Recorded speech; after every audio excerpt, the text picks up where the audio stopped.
What flowers need to be transplanted, and when do you transplant them, is a great question. Here are a few things to keep in mind.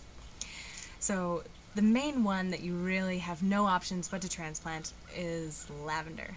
Lavender takes 3 weeks to germinate. So long. Don't take it personally.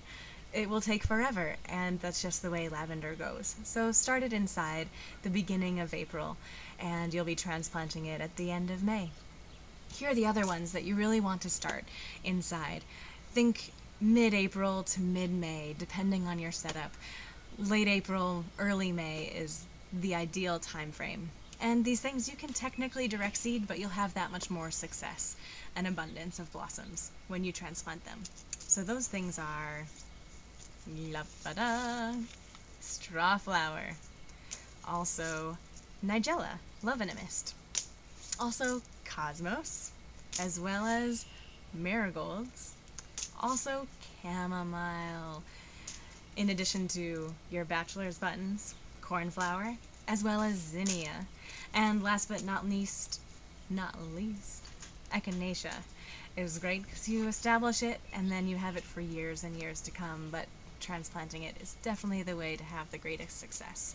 And something to keep in mind with transplanting, seeds only need to be sown as deep as they are. So you really don't, most flower seeds are very small. You really don't need to sow them very deeply at all.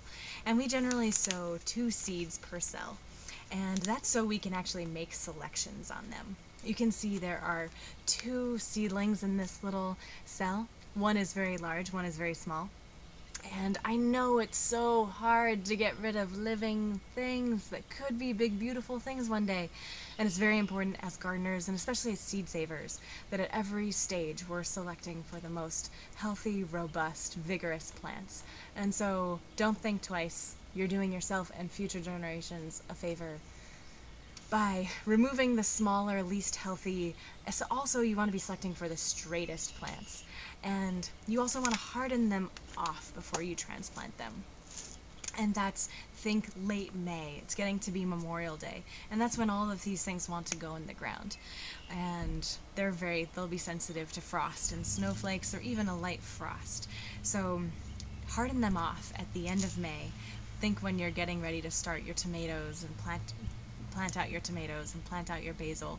You want to tuck them outside of your house, outside of your greenhouse, take them out of that luxurious environment and put them outside for 3-4 days and reduce their water, allow them to experience those temperature fluctuations, allow them to experience wind so they'll have strong stems, and then you can transplant them. They'll be that much happier and have fun. Feel free to write, feel free to send us pictures, feel free to call us anytime, and enjoy the beautiful and abundant season ahead.